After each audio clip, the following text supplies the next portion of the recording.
Welcome to this edition of Maximo Mary's Microphone, where I'll be joined by Ralph Rio from the ARC Advisory Group, and we're going to discuss manufacturing best practices based on his interview with Lafarge.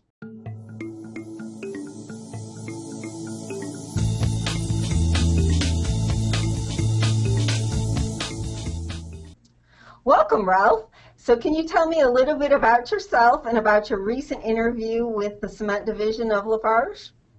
Sure. I'm Ralph Rio with ARC Advisory Group. I've been with ARC for 13 years, and my overall career is 40 years associated one way or another with industrial environments and manufacturing, either on the supplier side, user side, or as a consultant. And ARC is an advisory service company that focuses on the manufacturing and industrial industries.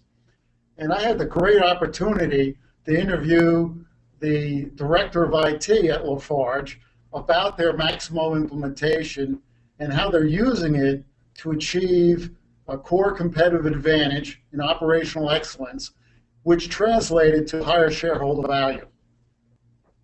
So tell us about cement manufacturing. Sounds quite exciting, and about Lafarge. Well, Lafarge is a very old company. It started in 1833, and in 1846 it supplied the cement that made the Suez Canal. And of course, since then it's grown to be a much more larger company and a global company with 126 plants in, I think it's 47 countries around the world. A very large manufacturer of cement, in fact, the #1 supplier globally of cement. And this cement is pretty important to society and humanity because 50% of the population of the world is now living in cities, and it's forecasted to grow to 70% by 2050. Now, this urbanization requires roads, buildings, housing, pipes, all things made out of cement that Lafarge helps produce. So it turns out cement is pretty important to humanity, and Lafarge is doing a great job making it.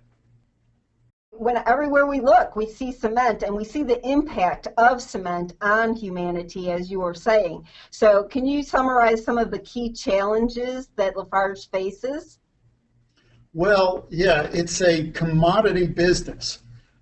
What that means is the cement is made to an ASTM standard and bought based on that standard. So the price is pretty well set by the competitive marketplace.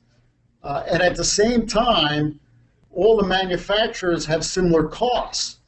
So the difference, price from cost, is a margin, and that's pretty much determined by their operational performance.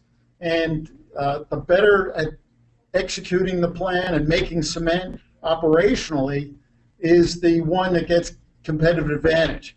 And Lafarge has been able to execute very well, control their operations, achieve a high level of operational performance, and a lot of that has to do with their use of Maximo in making cement. And that's how they've been able to get their core competitive advantage and the resources to grow both organically and inorganically to become #1 worldwide.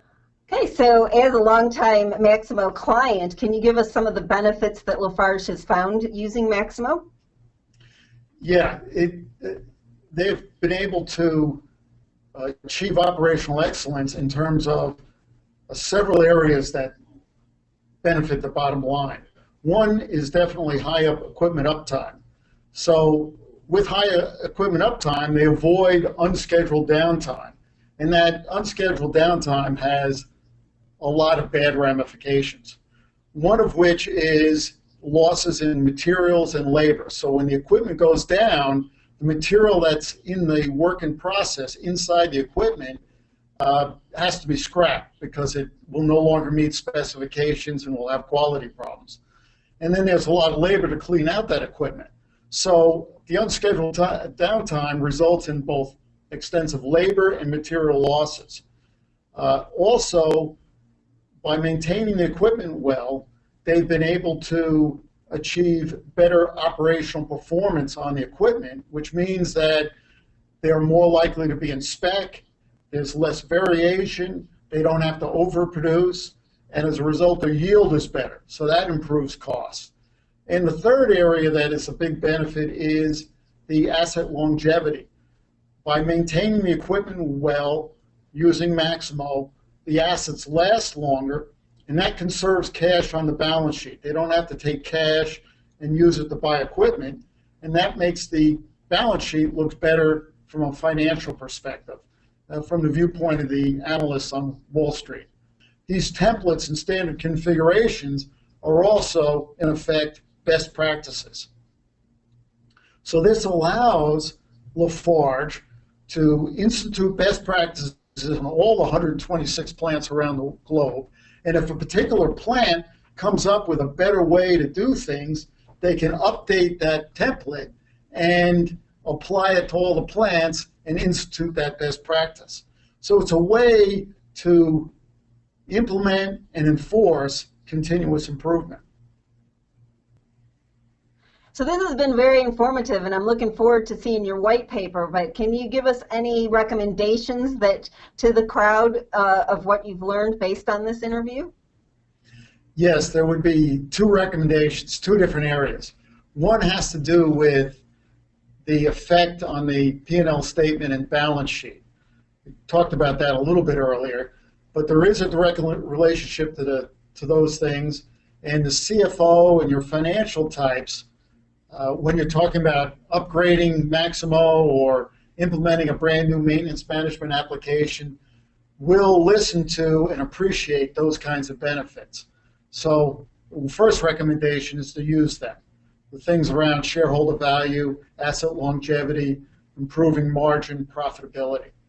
The second area that I would recommend is around change management.